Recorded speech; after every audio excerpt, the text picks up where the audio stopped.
Ano ba yung mga medyo tumatak sa inyo doon, ano, na talaga sabi, parang sa tingin nyo, ay naku, mukhang dito ako magpa-follow up sa mga susunod na hearing? Well, kanina based doon sa aking ano no, kasi maikli yung ang time na Yeah. sa amin para magtanong eh. Kasi Joe, medyo sa totoo lang, nabitin ako kasi napaamin ko na medyo tumbok na natin. Oo eh. Yeah.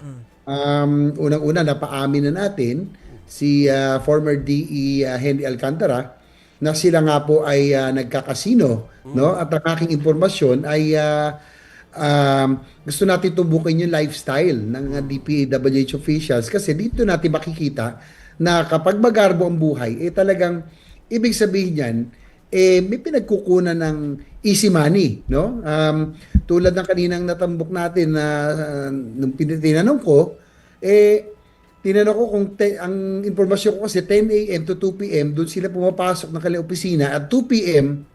onwards pupunta na sila ng casino sabay-sabay si Yeah. Alcantara, si Bryce Hernandez, yung DE ngayon at yung JP Mendoza, kumbaga grupo sila. Pero hindi naman everyday, ano, weekdays lang. Wala silang weekend, weekdays.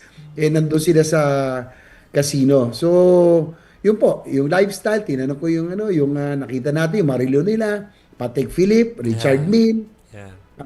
mga sasakyan, Ferrari, Lamborghini at iba pa. Eh, alam mo, sa ganitong posisyon, eh, alam mo, meron tayong, ano, di ba, etiquette, no? Lalo na sa government officials, na hindi tayo dapat magkaroon ng ganyang klaseng magarbong buhay. Ibig sabihin, eh, may ano to, may pinagkukunang milagro, ika nga.